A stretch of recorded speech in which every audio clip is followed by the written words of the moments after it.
This episode is brought to you by Mint Mobile. This spring, Mint Mobile has unlimited talk, text, and data plans for $15 a month when you purchase a 3-month plan. To get this new customer offer, go to mintmobile.com/TFS. $45 upfront payment required, equivalent to $15 a month for the first 3-month plan only. Speed slower above 40 gigabytes on unlimited plan. Additional taxes, fees, and the restrictions apply. See Mint Mobile for details.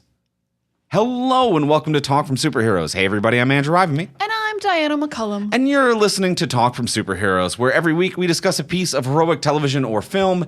And this week on the podcast, we are continuing / going to an earlier time to talk about the story of Furiosa. It's Furiosa, a Mad Max Saga. Yeah, we're jumping back in our cars. We're getting back on that Fury Road. Vroom, vroom, baby. But earlier. Yeah, vroom, vroom. Vroom, vroom. Vroom, vroom to you, sir. Vroom, vroom to you, madam. We'll be vrooming and tearing and whee!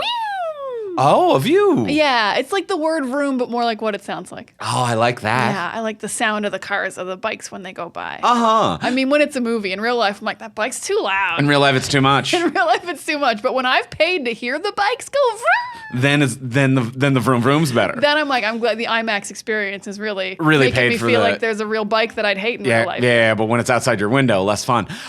So we're going to be talking about the vroom vrooms today. We're talking about Furiosa, a Mad Max Saga, continuing the conversation of last week. We discussed Mad Max Fury Road. This week we're talking about the new one. It is a new film. It just came out in theaters. As we do anytime that we talk about a new TV show or movie, we are going to give you a spoiler-free review. So in case you're on the fence about seeing it, want a taste of the episode before you do, or whatever your reasons might be, we're going to give you a spoiler-free review. Then once you hear the theme music, that will be when we enter the spoiler-filled section. So let's start with the spoiler-free review. We'll start with the usual, the simple question. Diana, did you like it? I did like it. I liked it quite a bit. It's a pretty high like. It's no Fury Road. But it's clearly the same world made by the same director. Like the vibes are there. You're like, yes, this is the same Mad Max setting. But I would say the first half of the movie actually is as good as Fury Road. I think the first half of this movie really slapped. And then it kind of just lost its urgency and its focus, and it just got a little draggy. But I think the first half of this movie, I was really engaged. I thought the action was awesome.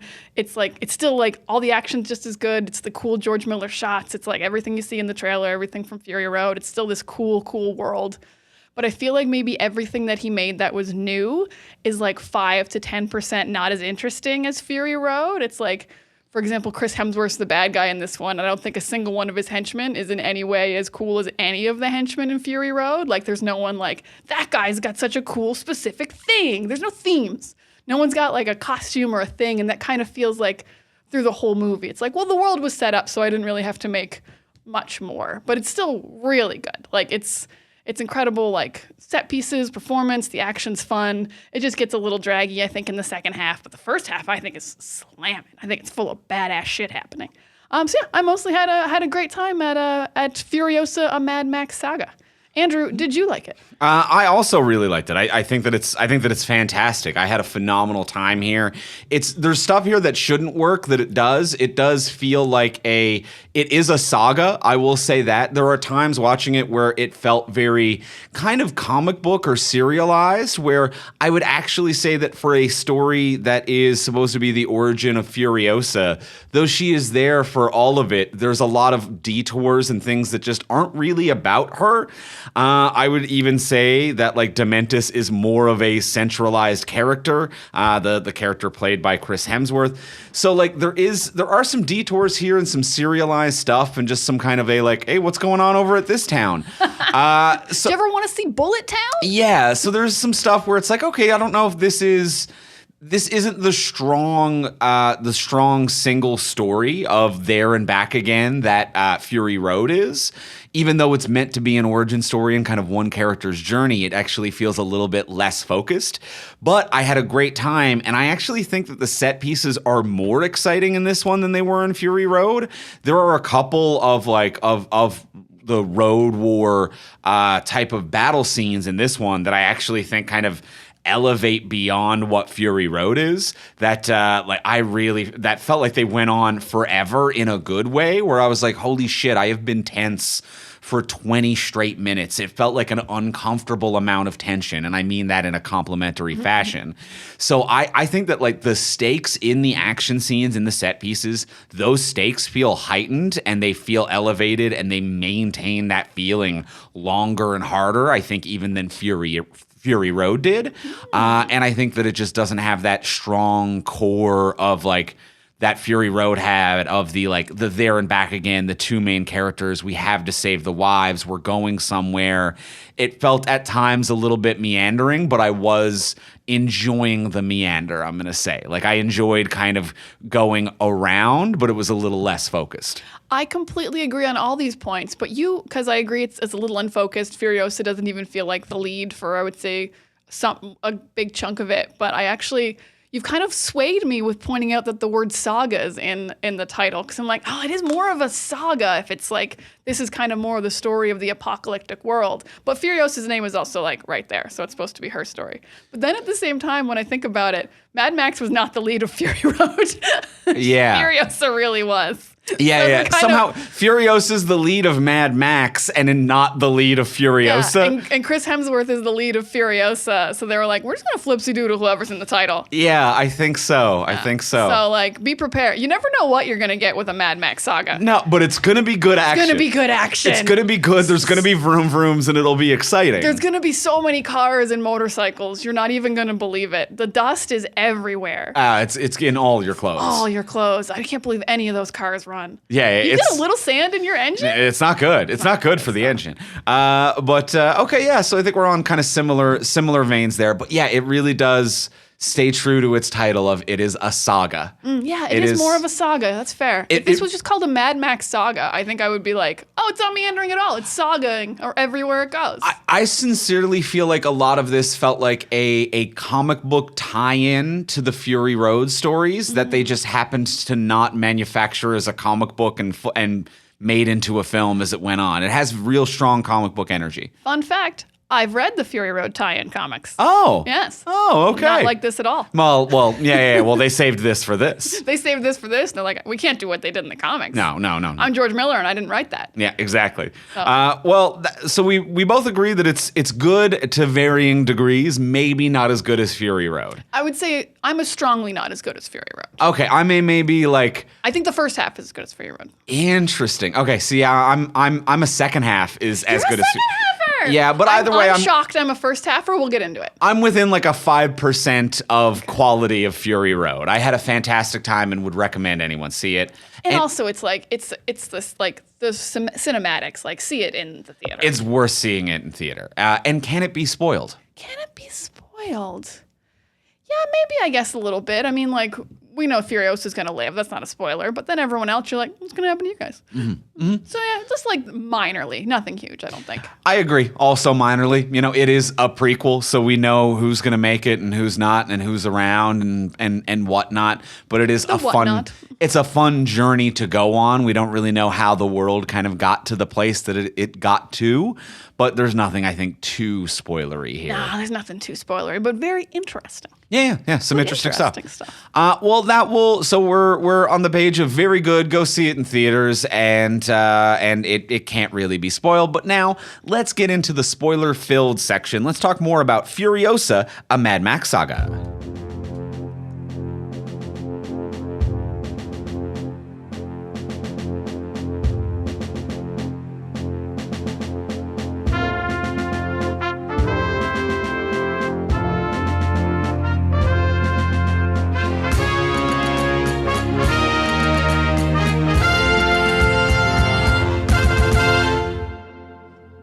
All right, so we have seen it. We can spoil it away now, even though there's not that much to spoil. She's Furiosa and is a badass and is the journey of becoming a badass to a certain degree. Yeah, that's the stuff we've learned. I mean, like, let's throw spoilers out. Let's ruin this opening. She loses the arm. I wasn't sure if she was going to lose it or be born with no arm. I was like, I don't know what's going to happen with the arm. That was a plot point for me. Okay, sure. And Jack died. That's about it. I think that's it. Yeah. That's about it. That's about it. And we only just kind of met Jack. But if Jack you want to go ahead and spoil that right away, then we can spoil that like that. I'm gonna spoil it right away. Jack, not a beloved known character. Yeah.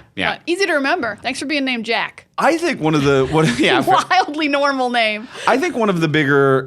I mean, not even really a spoiler, but one thing that I was quite surprised by while watching this was not only was Furiosa not necessarily the lead of this movie.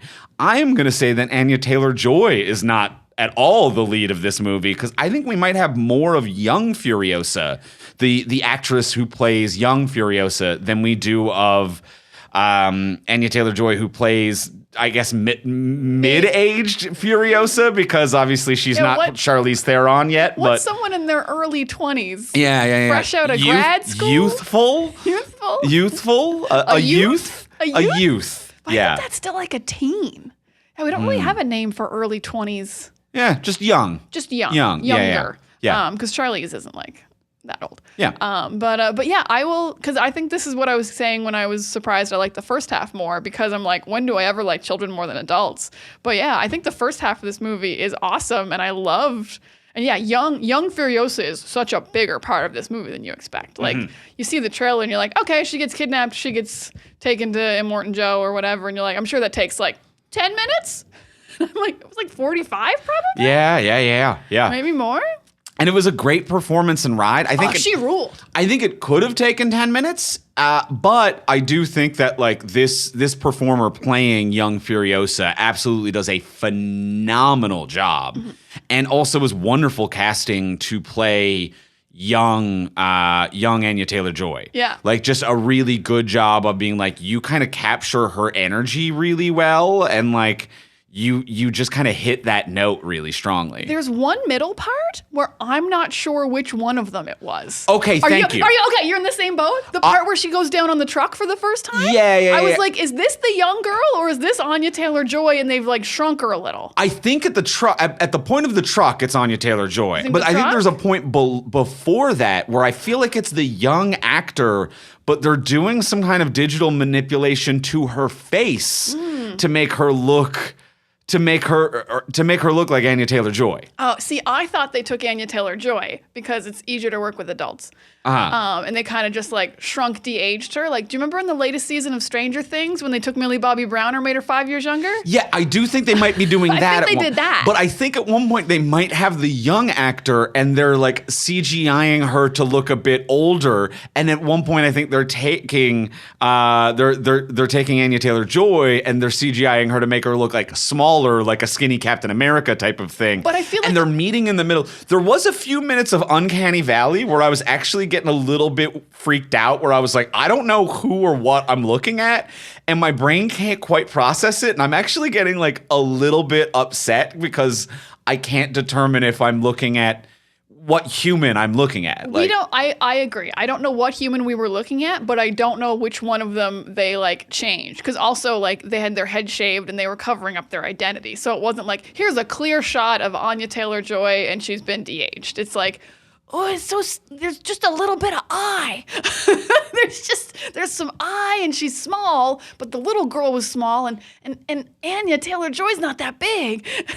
You can make her small. So what do we who's what? Who are you? It was Furiosa. It was Furiosa, but there's about 20 minutes of the movie where I'm like, who are you? And I'm so glad you were in the same boat as me, because I was like, have we switched yet? Or is this her? And this is a tough thing about talking about a movie the weekend that it came out, where I haven't seen this discussed in interviews. And if you listen to this episode a few weeks from now or down the road, you might be like, everyone knows what they did was a digital flibbity goof. And it was this person doing this thing. But it's like, I don't know, but there's 20 minutes there where I'm uncomfortable. And, I also had a third theory that I was like, is there a third Furiosa? But you could tell there was a little bit of digitalness happening. As we said, we both had an uncanny valley vibe that we didn't have in the rest of the movie. So it's like this one sequence of age, they were like, neither of you are quite this age. Yeah, and so we're meeting in the middle in a weird way. I'm hoping that they both did the performance and they mashed them together like a merge. I would not be surprised if they... I genuinely don't know what's going on, but I know that like my brain was sending me alarms to be like, something's unhuman here, which was like a little distracting, but it kind of... I think it's a pretty short part of the movie for me where it's that section. Because I will also say we're on like the beginning part and how like that's longer than you expect. I also thought the mom was so cool. The mom was cool as hell. Mom ruled. Yeah. That is just like, because like, you know, moms will walk through like hell for their children, but to actually see one do it, I was like, yeah, get out of her way. She's a mom who can snipe. You're all toast. She was so cool. And even just that, like, she's been captured, but we need to kill everyone who knows for sure. This, like, fighting for plausible deniability about where their home world is, like their home region is. That was really cool. That was really cool. Yeah, the mom is trying to rescue her daughter, but also trying to protect her home. She has two missions that she is, because she wants to save Furiosa, but she sees Furiosa kill that final guy, and is just like, yeah, way to go, girl. I'm like, okay, so one mission done. Yeah. So the mom's just relieved that she can focus on saving her daughter now. And like, oh God, yeah, she was cool. Yeah, she was very, very cool. Just thinking about her, and then we got a quick hit at Elsa Patiki before she took off. This is actually a complaint that I have. Oh, you're gonna complain about Elsa Pataki? Yes, because I like her a lot. I know you did. She's great. I think she's phenomenal. She was great in the Fast movies, and it's like I think that she is an action star that is not getting the credit that the roles that she deserves. I think that she has a charisma on screen. She's good with action and stunts. I think that she's got a lot going on. And when she first showed up, I was like, oh, cool, a quick hit. And for those of you who don't know, she is also Chris Hemsworth's wife in real life. And it's like, oh, cool, she's here. We get a quick hit. She's like one of the other people from the Green Place. The Green Place. She's like a friend of Furiosa's mom or whatever. And I'm like, oh, cool, you're here.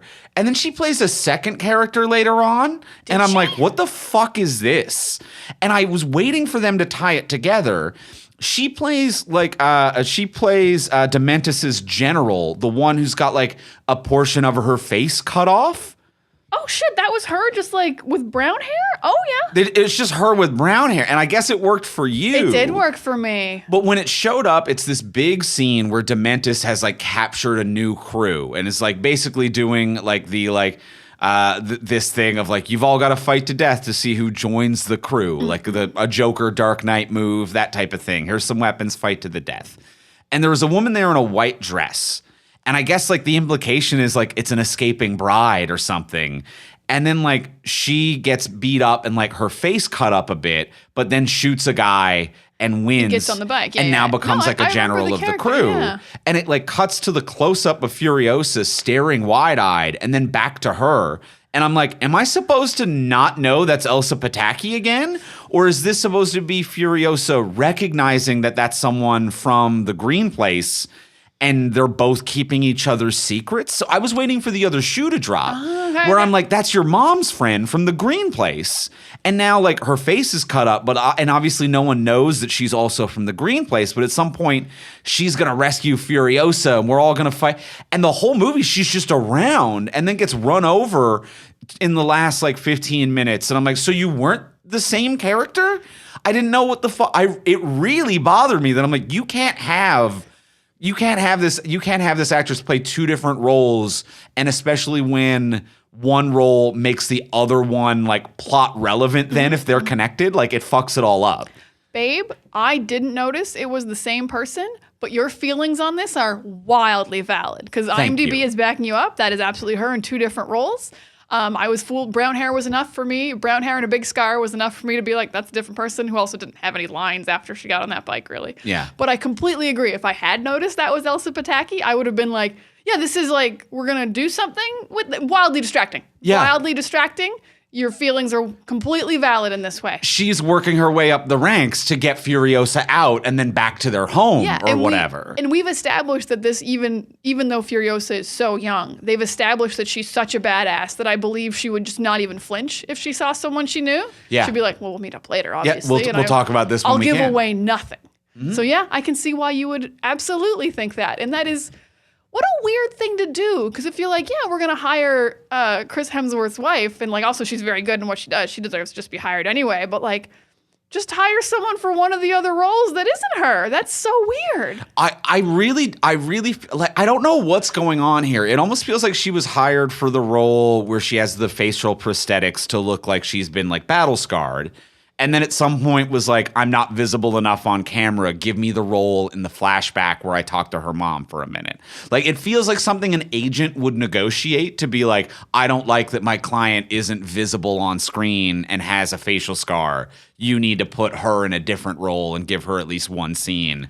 I completely agree that it's something an agent would fight for, but I also believe it's something George Miller wouldn't give a shit about. And he has such visions for what he wants, and it's so particular that I can't imagine. I am actually really surprised that he wanted to just hire her for 2 different parts in the same movie. This isn't some Star Trek shit where it's like someone played a role on TNG and then a different role on DS9 or whatever. If she'd already played a Fury in Fury Road, I would be like, yeah, sure, whatever. You know, you can be the mom of whoever that Fury Road green place lady was. But yeah, in the same movie. It's a really weird choice.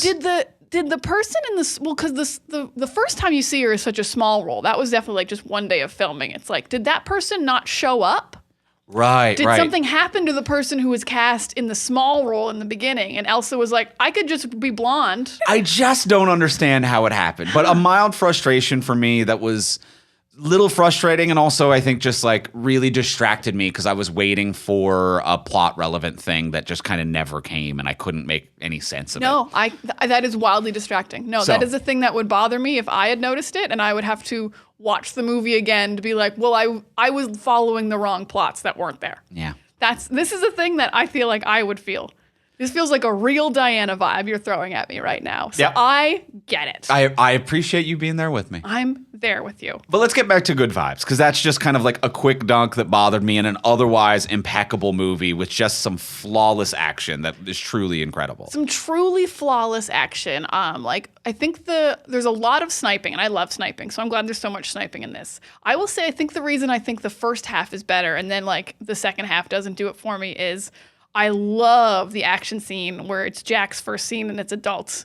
Furiosa's first scene, the road attack with like the flying kind of bicycles that are attacking them, and like Furiosa's hiding underneath with her motorcycle and is clearly trying to escape. That whole sequence is so good to me that I think the movie's downhill from there for me. That sequence is absolutely incredible. That sequence rules. Like there's so much happening, but not in an overwhelming way. It's like, yeah, the Immortan Joe's guys and the War Boys are being attacked, and it's these kind of gang we've never seen before. They've got parachutes and they can fly, and it's really, really cool. But also Furiosa's hiding underneath the war rig, and you didn't know she was there, but then she doesn't want to die, so she's got to help out, and she proves herself, and she does cool shit, and there's these fucking mace thing at the back that'll just rip you apart. It's a great sequence. There's guns. There's a dude hiding in a barrel full of cabbage who just huffs too much paint. Who's just bored? And just huffs some paint and like didn't time it right. And it's sad, but also darkly comic at the same time to be like,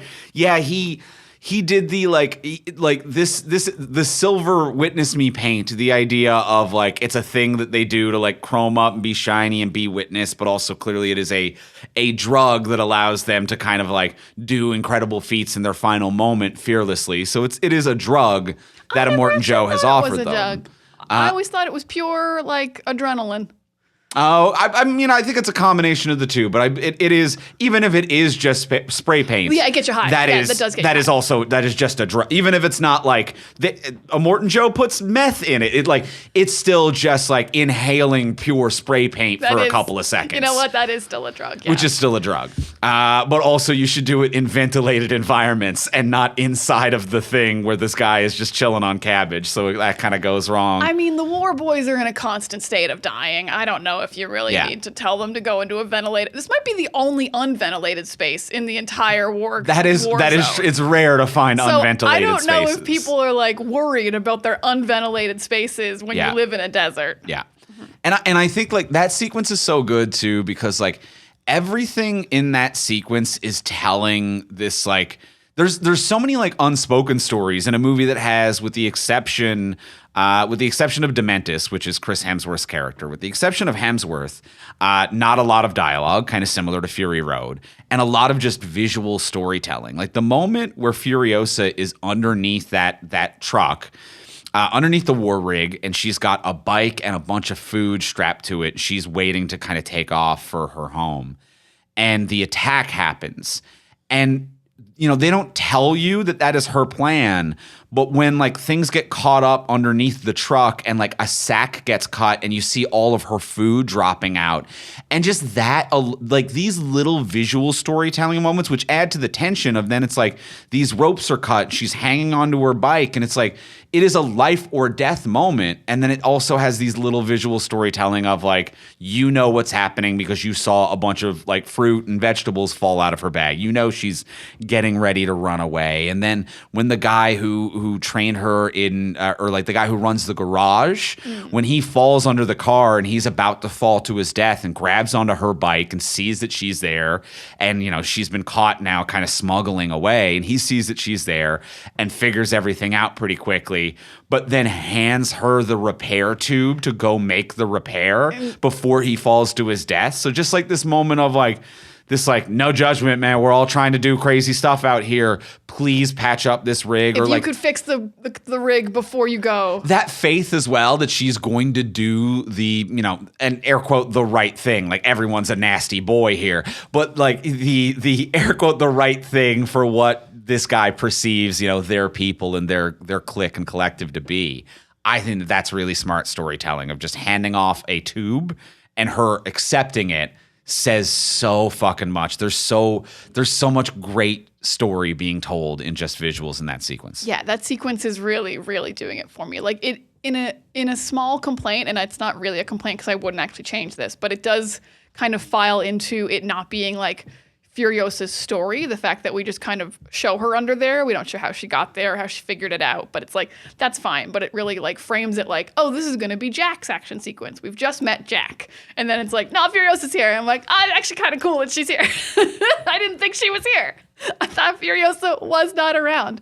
But you're absolutely right that I really love when a director and a writer and an entire working team will be I think the audience is smart enough to figure out that she just planned this and is trying to escape. Mm-hmm. We don't need to show her sneaking away with food, or I guess they did show her under there. I didn't really figure until this moment that I'm speaking that's what she was doing when she was she was lying about taking a piss. Oh, because she was also, we do see her for a second stuffing a potato in there. Oh, that's what she and it was was doing okay, yeah. Little extra potato for later. Extra potato. She just thinks they're neat. She loves potatoes, a thing we all know about Furiosa. So they do set it up a little bit, but still just this kind of quiet storytelling. Yeah. This quiet storytelling. And then just probably the most dialogue any of these movies have had is when Jack gets out and comes back. He's what were you fucking thinking? Mm-hmm. Where are you gonna go? And they start this nice partnership. Yeah. Yeah. And him obviously not knowing where she intends to go. No. And be in my understanding, you're going to the other town, which also fucking sucks. Every town sucks. Do you want to just hang out here and we'll be cool together? We can drive trucks. Do you want to just drive the truck? My job is drive truck, and it means I get to leave the Citadel a lot. It's pretty sweet. Yep. That's Jack's pitch, and she takes him up on it. It feels like they work together for a year or more. It does seem like they established a long-term relationship. This kind of adds to the comic booky vibe to this for me, of what makes it a saga and almost an anthology of stories, where even though there is a beginning to end, a revenge tale of Furiosa. A combination revenge tale and get me home tale, even though that's kind of told more in Fury Road, is this it's the story of her with Dementis, then it's the story of her with Immortan Joe and trying to escape that, and then it's the story of her friendship with Jack. Mm-hmm. And she is a different person at every stage of that, to the point that literally her personality and name does not carry over. Jack does not know that she is the bride that escaped. No. You know what I mean? Immortan Joe does not know that she is Furiosa of the Green Place. Mm-hmm. It is an entirely new identity each time. And Dementis doesn't recognize her until 5 seconds before he dies, even though he's met her multiple times when she makes deliveries to Gastown. Yeah. So it is very much a different eras of that saga, Yeah, it is a saga. Yeah, definitely there's moments where I do not that they're all different mediums, but I do like when you watch a movie and you're like, oh, I can picture the comic book panel version of this. Like when her wig falls on the branch and shows the passage of time by the branch growing through the wig. Really nice. Really nice. And I can picture the comic book panel version of like an entire page of just time passing via this root growing through a wig. It's so simple, but it's like, oh, okay. So it's been, I don't know how long it takes for a branch to grow. So I don't know how long it's been, and I don't know which actress is currently playing Furiosa. Yeah, I can't quite remember, but I think that might have been the actress switch. That might have been the actress I think switch. it was also the actress. To be like, time has passed, we're switching actors now. Yeah. Because before that, they showed it by letting her hair grow long. Yeah. Because she had a pixie cut when we met Furiosa as a kid. And right, yeah. when she sold to Morton Joe, her hair is like down to like past her shoulders. So so you can tell that she's been with Chris Hemsworth for at least like however long that takes. It's probably like a year's of hair. Yeah, it takes like a year of hair growth. It takes a minute. I mean, I don't know how fast your hair grows in the desert, though. What do you think that has an effect on it? I think the lack of nutrition The lack of nutrition definitely has and an effect. water Yeah. would make your hair grow a little slower. I think that might be very much true. I think that this guy playing a Morton Joe, who is replacing the previous actor who's passed away, is doing a phenomenal job. He's doing a phenomenal job. God, yeah. I said this in the beginning, but it is kind of crazy how much cooler a Morton Joe and his clan are than all of Chris Hemsworth's guys. Like everyone in a Morton Joe looks so cool. The big teeth on the mask. Also, the whole performance is so powerful. He just feels, you can feel why the War Boys follow him. Like his power, his charisma, his unwavering strength as like a character and an actor are both so cool. But then all of his side guys, like his son Rictus, is so noticeable with his like his face gear that he has on. Yeah. The accountant guy with the nipple stuff. There's just everyone who works for him. The people leader, I think, is what one he is. Yeah. Everyone who works for him has such a clear motif. And then I look at Chris Hemsworth's dude and I'm like, they're all bikers. They look a little different than each other, but there's no guy in a red onesie with a guitar. It is, and that's I think a flaw of this movie. It is kind of silly though that I'm like, so your brothers, I think they're supposed to be his brothers, the kind of older ones, or either way, his crew. Rictus is his son. Rictus is his son. I do know that, but the other members of his crew, the suit nipple guy with the nose thing. And then the guy with the bullet suit. And I'm like, so you weren't in charge of those themed towns when you made these themes? You know, like one of his second in command, Morton Joe, is there. And he's got his crazy teeth mask and his little like oxygen hoodie. His transparent armor slash ab piece. Yeah. Draw your abs on. And then he's got his buddy there who is in a jacket made of bullets. And I'm like, oh, it's the guy who runs Bullet Town. But he doesn't yet, not until Bullet Town falls in this movie, and then I guess gets assigned Bullet Town. I mean, who else are you going to assign to Bullet Town, though? You got a bullet vest guy. And then the dude who looks like an oil baron is not the guy who is in charge of Oil Town or Gas Town. And I'm like, you all chose your theme way too early. Like they dressed for the job they want. I was just about to say, I'm sure it still applies in the Wasteland that you dress for the job you want, not the job you have. And they wanted to rule Bullet Town and Gas Town. Yeah. And they did it. They followed their dreams in the Wasteland. They did it, and it works. But I agree with you that like the Hemsworth's gang, Dementis's gang, does not necessarily have the coolness and the themes. He has that second in command who betrays him, which is kind of a cool side story. The guy with the horns. Who just goes rogue. Who's the one who goes rogue, who's trying to rob them in that really great kind of mid-film set piece where Furiosa steps up and becomes friends with Jack. And I like that idea of like the guy who's like, you've lost your way, Dementis. And it's like, his name was Dementis. And it's like, you've lost your way, I'm leaving you, I'm taking the bikie gang and we're getting out of here. Bikies. The bikies. That's what they call them. They're bikie gangs. That's what they call them in Australia. It's a very cutesy name for a very dangerous thing. But I think that he had a decent theme. I kind of liked his side story, but not as captivating as a Morton Joe's crew. But I think that's also by design, where it's like a Morton Joe, why the previous actor playing him and this one I think do such a good job is that like Hardy and Anya Taylor-Joy, he has to do a lot of eye acting, a lot of eye emoting. His face is covered up, very few lines. You've got to really like do a lot with your eyes, and with your costume design and wardrobe design and what story you're telling with your look and with the look of the people who are surrounding you. Whereas Dementis, Hemsworth's character, is the most verbose character in any of this franchise. So you don't need to necessarily surround him with these outlandish kind of set pieces, costume, wrestler personas. Because personas is what they are. Yeah, they've all chosen a wrestler theme. It's the Warriors / a wrestler dynamic. And Dementis is a big personality, but he is more verbose than anyone. So I think that actually kind of works, not having him surrounded by more eccentric personas and costumes. I get what you're saying, but I think if you're making, even though it's a prequel, like it's a sequel because it came later, I think you're supposed to do everything a little bit bigger than the last movie. So I think it is a mistake to kind of pull it in and be like, no, he's more of a regular guy. He's just kind of charming and talks into the microphone a lot. And I was like, I'd like something to like pop when I think about this movie. When I think about this movie and I'm like, what was Furiosa about? What was the cool bits? It's like, well, there wasn't one cool new costume that was designed. So I would still not like it. I still don't like the choice. Okay. I want more wrestling personas. I get that. I think this is not a lot to ask. I kind of like that he is a realer persona, and real in the sense of like the world that Mad Max has built, obviously not real. But I like Dementis as a character, and I like Hemsworth's portrayal. I think that this really works as just kind of a pathetic idiot, a person who thinks that they're cool, but they're not. And it takes people a while to realize that and catch up to it.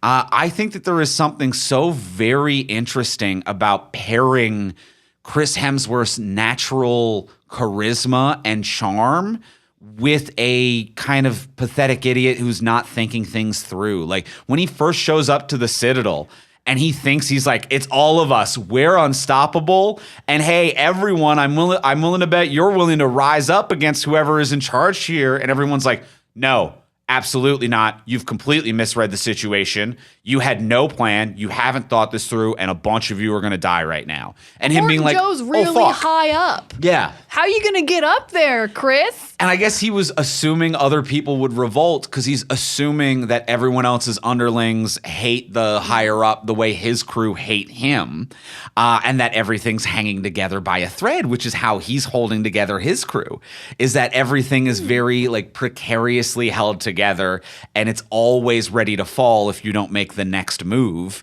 And if someone stronger shows up, it all falls apart. And he really underestimated the cult-like personality that Immortan Joe had. And also the fact that, frankly, and like this is kind of a complicated feeling this movie causes for me, which is it kind of big ups the villains of Fury Road to be like, they were keeping the lights on. Like it does give them credit to be like, they're pieces of shit, but they do know excel. Like they're pieces of shit, but they know how much cabbage to trade for oil so that two cities don't collapse. Like it's really weird how this movie is kind of like, they suck, but they are adequate leaders. They are, because Fury Road is so like urgent and chaotic, and so much is happening that you're like, this world is all just craziness. There's a gas town and the water just kind of flows. But this movie, you're right, being a saga, and kind of you finally go to Gas Town, you go to Bullet Town, and there is trade negotiations. You're like, oh, the wasteland is not as unstructured as it seemed. Mm-hmm. It's actually not very chaotic at all. There's regular trips to Gas Town. They're scheduled. It's you get two quarts of gas for 1 quart of water. Is the exchange rate they're working with? And the exchange rate can fluctuate. There's a whole stock exchange system happening. So there is a lot more structure in this world than you think. I actually kind of think in fleshing it out actually makes it a little less exciting and cool. Like, I agree with everything you said about Hemsworth, like hanging on by a thread, and he misreads how strong Immortan Joe is. I don't think that's as interesting a villain. And as I said, like, he's the villain of this movie, and I'm actually not super interested in him. I think Hemsworth does a fine job, but I actually don't love this. Like, if he is hanging on by a thread and he's not that great a leader, it's crazy that he runs Gas Town for 15 years.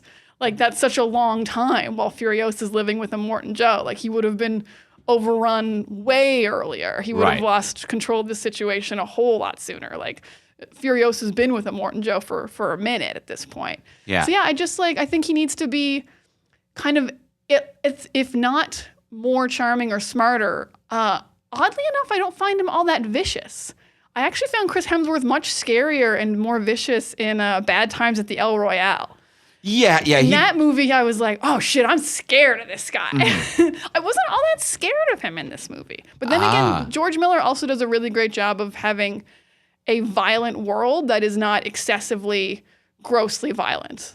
Right. Like, you know, he's willing to... I mean, he has people ripped apart. But he has ripped apart, but they're in a dust cloud and you never actually see the ripping apart. It's a really nice balance of this world is crazy, but we're not going to glorify it. And for a man who he very rarely is an active participant in it as well. For a man with the human body of Chris Hemsworth, he is playing it with this kind of like this obviously insane, this chaotic royalty of like, rip this man apart, do something insane. But he is not the like, I'm beating my enemies, I'm a conqueror. It's really more of a like, I'm a chaos demon who tells people what to do. And, you know, at some point probably I was more physical, but no one's challenging me on this anymore. Like, I am the king of the mountain type of a thing. But I think that like they do a good job of showing the chaos that he causes, like the chaos of ineffectual bureaucracy, to be like, yeah, like raw strength can get you a kingdom, but the kingdom falls apart. And kind of unglamorously, it does take a decade, you know, to be like, yeah, because he went into a system that was working.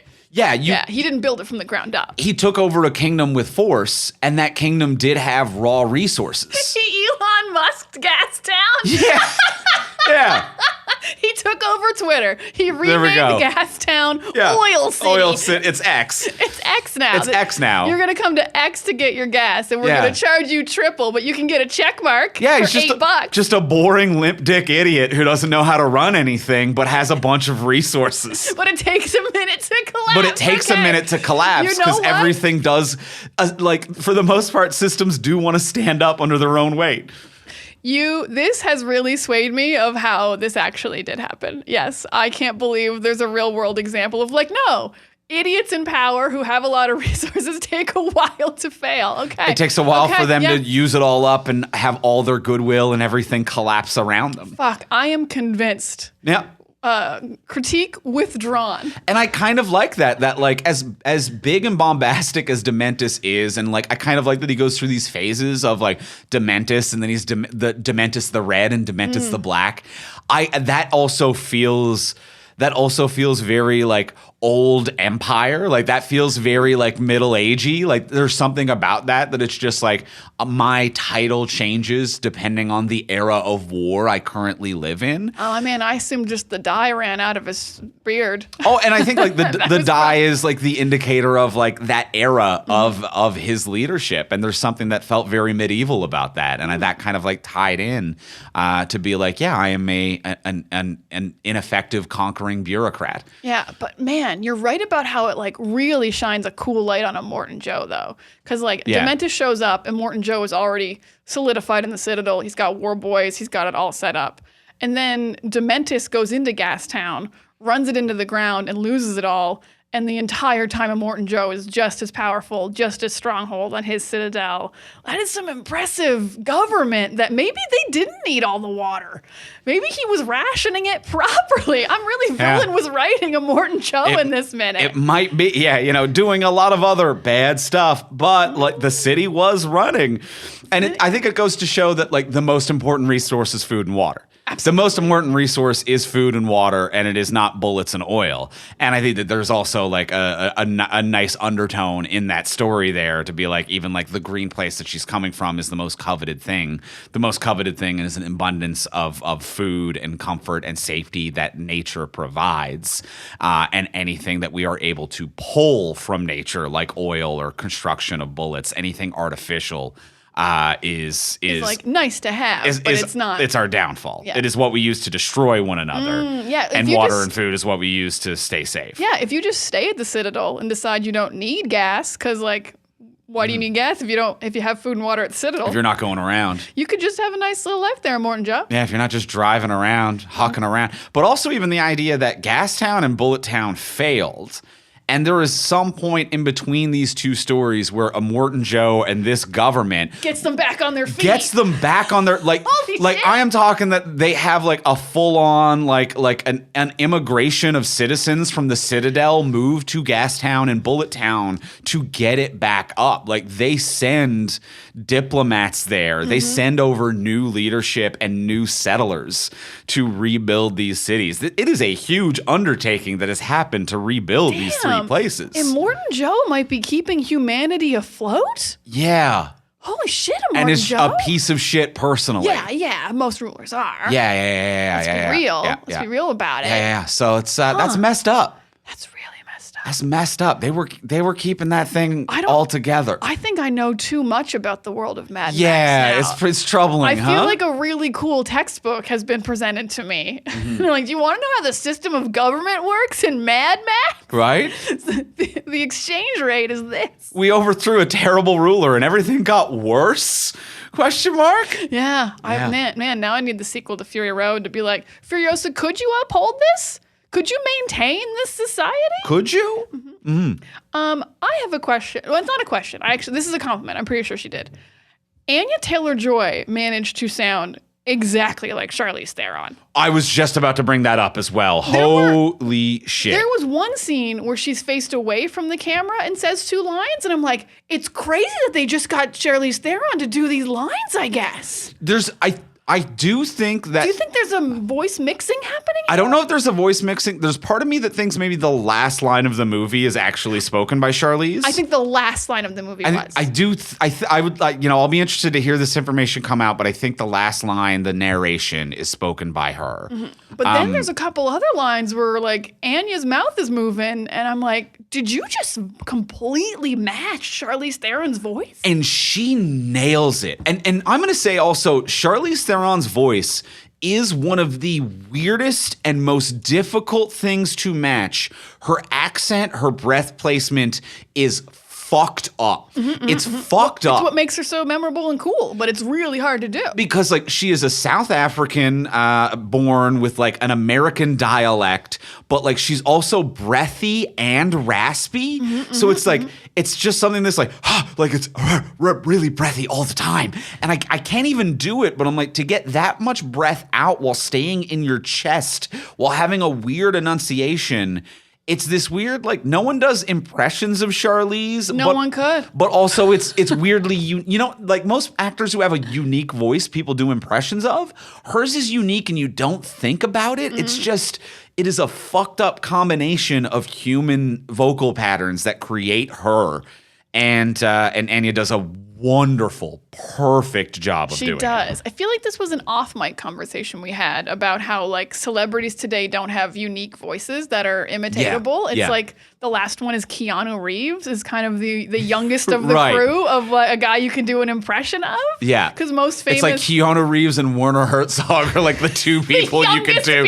Those are the youngest people you could do impressions of. Well, really though. I mean, what other movie stars have a unique enough, like Christopher Walken gets done, but he's not the youngest man. It's like, no one's got a Chris Hemsworth. No one's got a Chris Evans. No one's got a Chris Pratt. There's none of the Chris's have, or the Pine. None of the Chris's have it. Well, yeah, because it was an off-mic conversation where we were saying that it was like there was one point in the world where the most famous athlete, musician, and actor would be like Jack Nicholson, then Michael Jackson and Mike Tyson. And it's like the three most impressionable people on the planet were the three most famous people on the planet. Let me hear your LeBron James. Yeah. He just kind of has Hi, a I'm voice. LeBron James. That's LeBron it. James. You That's nailed it.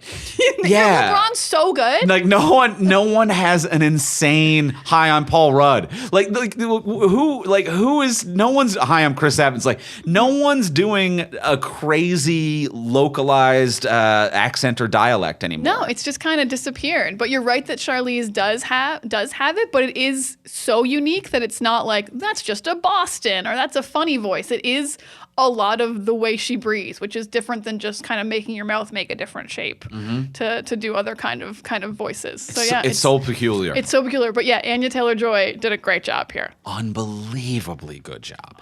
And also a great performance too for someone who really also has to like just do everything with her eyes. is, and she does a phenomenal job of it. Isn't an actor and performer kind of known for her visual distinctive look, but owns that and really makes it happen, and really does kind of that George Miller trademark of like showing absolute madness while driving. Of like, there's one moment where like I think towards the end where she is almost caught up with Dementis, and it does that push in zoom on the eyes, like through the windshield and into her eyes, and it's just like, oh, this is a person who's lost all of their attachment to sanity.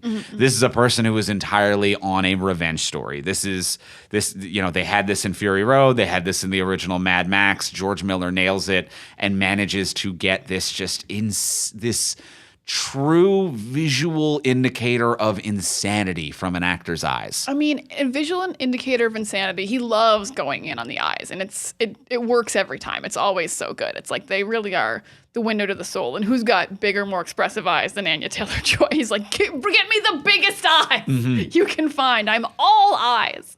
So I see how she got the role and why.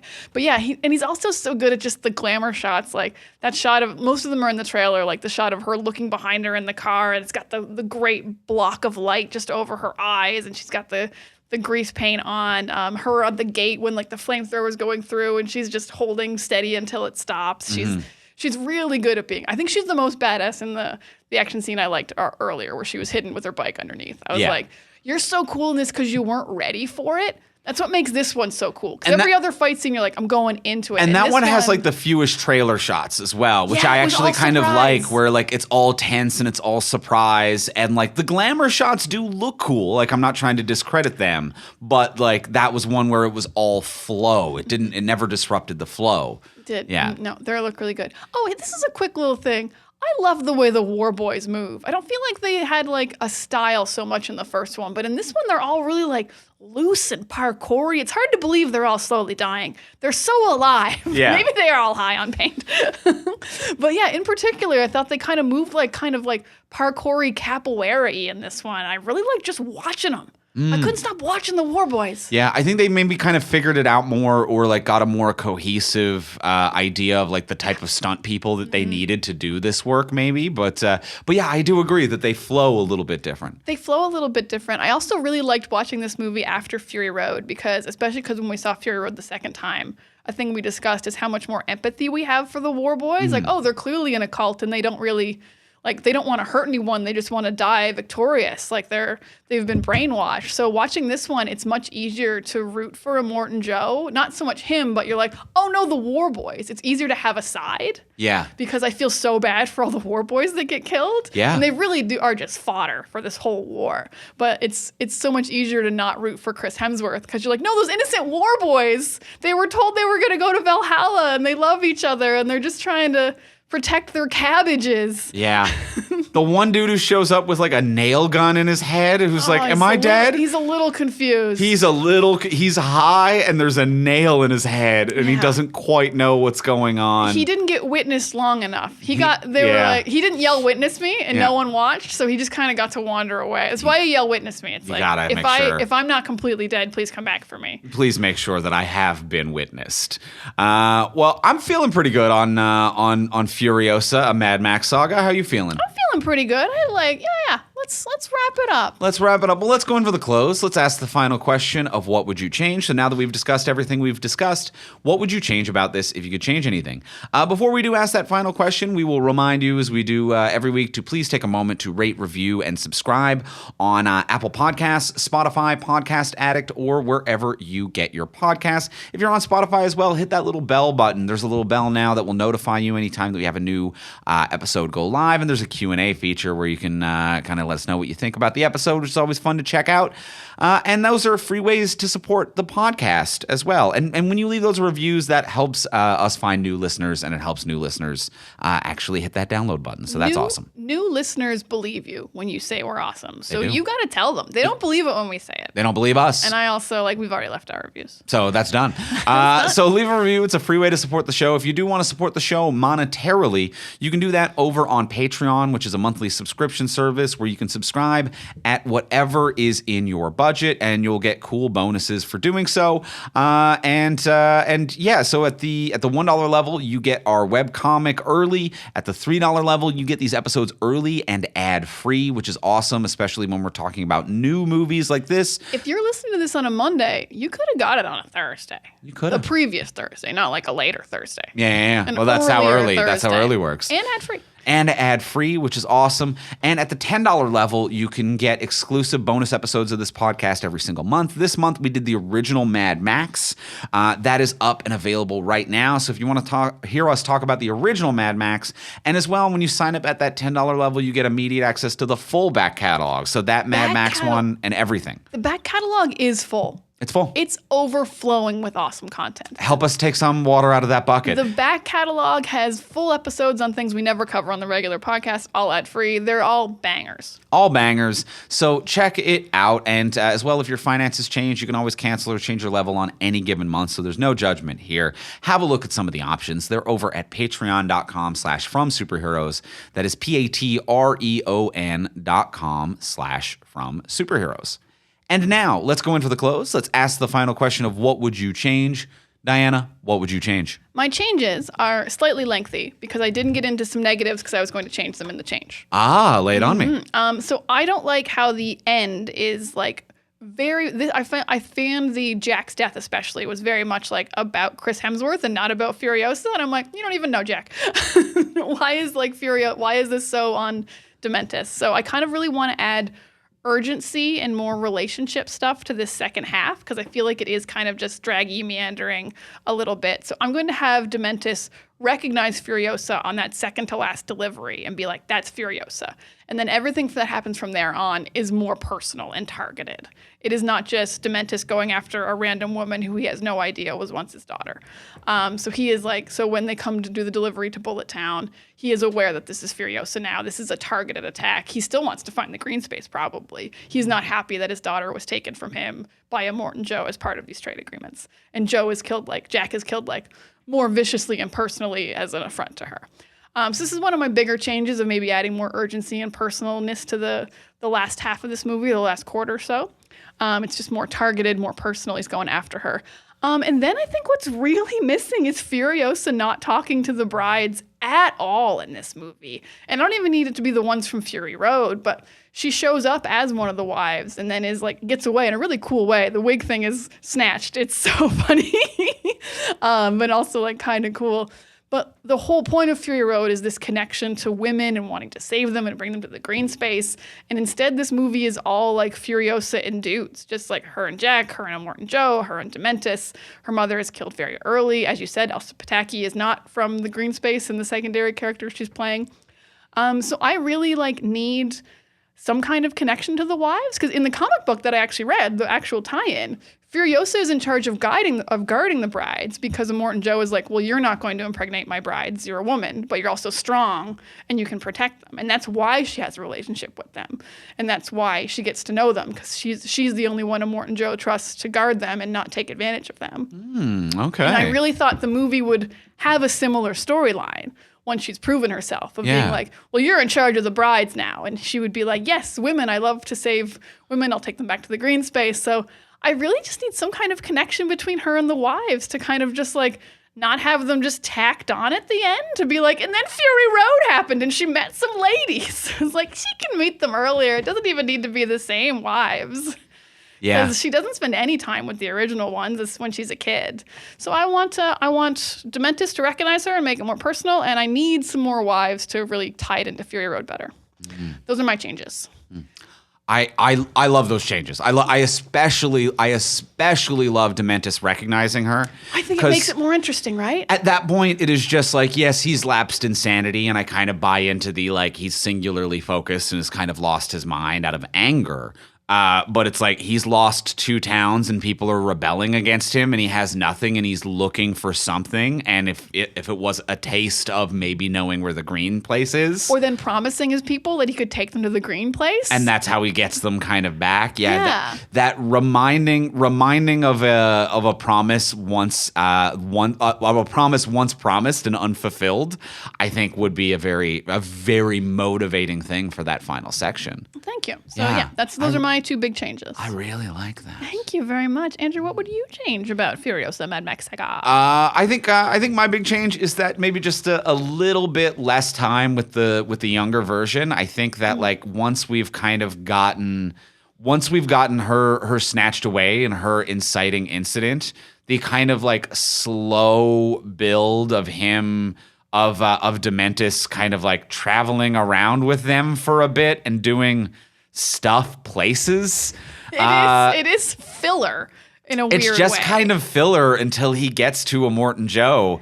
And even then, the whole like Immortan Joe thing of taking over Gastown and having a meeting and getting his nips torn off. And I'm like, what the fuck is most of this? I completely agree. To the point where I checked who the editor of this movie was, because I was like, I feel like the editor of Fury Road would have cut all of this. But it is the same editor. It is still his wife. But I guess maybe he fought harder to keep it this time. Yeah, so I feel like that's just a little bit filler of the like, hey, we found some meandering people and they pull someone apart, and then we have a second Elsa Pataki fight to get on the crew. And it's like, okay, you could just have generals. I don't need to see this. It doesn't add anything. I already think that he's a bad person, so we can just kind of move to the next place. And I think that it really could just kind of like move along a little bit peppier there in that second act. So that's my big change. It's a simple one, but I think it's just needs to move a little bit peppier in that second act because it's a lot of filler. And then cut one of Elsa Pataki's roles. Definitely. Why the fuck does she have 2 roles in this? I like her a lot, and I don't 2 roles in one movie like her. Maybe they thought they were going to cut the part where they find the generals, and they put her into the beginning to be like, we're so sorry, we're probably going to cut that. That could make sense to be like, we cut your role. Yeah, like we cut the scene where he gets the generals. We think we're going to. It's going to be too long. Yeah. And maybe they kept it. Yeah, I could see something like that And occurring. they're like, we feel bad. But you got to know to cut out one. Do you want a sniper scene in the beginning then? Yeah. Well, I think the sniper scene is kind of uncuttable. Yeah, it's like that's how necessary. the mom gets the bike and leaves. Yeah, so. sure. Well, you can edit one person out. I don't know. Yeah, you could edit. Yeah, you definitely. Just edit one person out. It's just the mom leaving. Yeah. So get rid of one of Elsa Pataki and just tighten up that kind of that meandering journey a little bit. I love that you love her and you're like, 2 of her. No. 2? No. Well, no, That's not. Any actor. I get any what, actor. No, you're absolutely at all. right. There's You're no actor I absolutely- like enough that if it is not plot relevant that they're multiple people, unless it is a movie about cloning or time travel, you do not need the same actor, or twins. You do not need the same actor playing multiple people in one movie. Fair enough. Yeah. All right. So one less Elsa. Yeah. A little bit less meandering. And that's my change. And Dementis goes after Furiosa. Because I love your change with that, and yeah, I'm just gonna agree with you on that because that's killer. Well, that's gonna do it for this week for Furiosa, a Mad Max Saga. Next week we are going to be back and we are going to be talking about the new season of Doctor Who. Woo. And we'll be talking about the first, I believe, 5 episodes if we've done our math correctly. So we might not have. We might not have. We so don't count out. We're not the guy with the nipple rings in this movie who's good at math. It was good at math. So we'll be talking about some amount of Doctor Who next week on the podcast. In the meantime, if you want to get a hold of us, you can find me online. I'm on Instagram and most places at Ivimey, Ivimey. You can find me at Words of Diana on Tumblr, at Pics of Diana on Instagram and Threads. And if you want to check out my book coming out in November, it's Sex Lives of Superheroes. It's in all my links. It's the only thing that comes up if you search for that. It's a banger. It's gonna be a banger. It's gonna be great. It's gonna be a banger. It's coming out, you guys. November. You can pre-order now though. Pre-order it now. Pre-order it now. Guarantee your copy. Have it show up as a nice little treat in November. You will forget you ordered it. One of the best things about pre-ordering stuff. Especially this early. Go pre-order it. Gift to yourself. Love yourself. So pre-order that, and if you want to find both of us, you can find us most places at From Superheroes, and you can go to FromSuperheroes.com to check out all the podcasts and everything that we create over there, and we'll talk to y'all next week. Bye.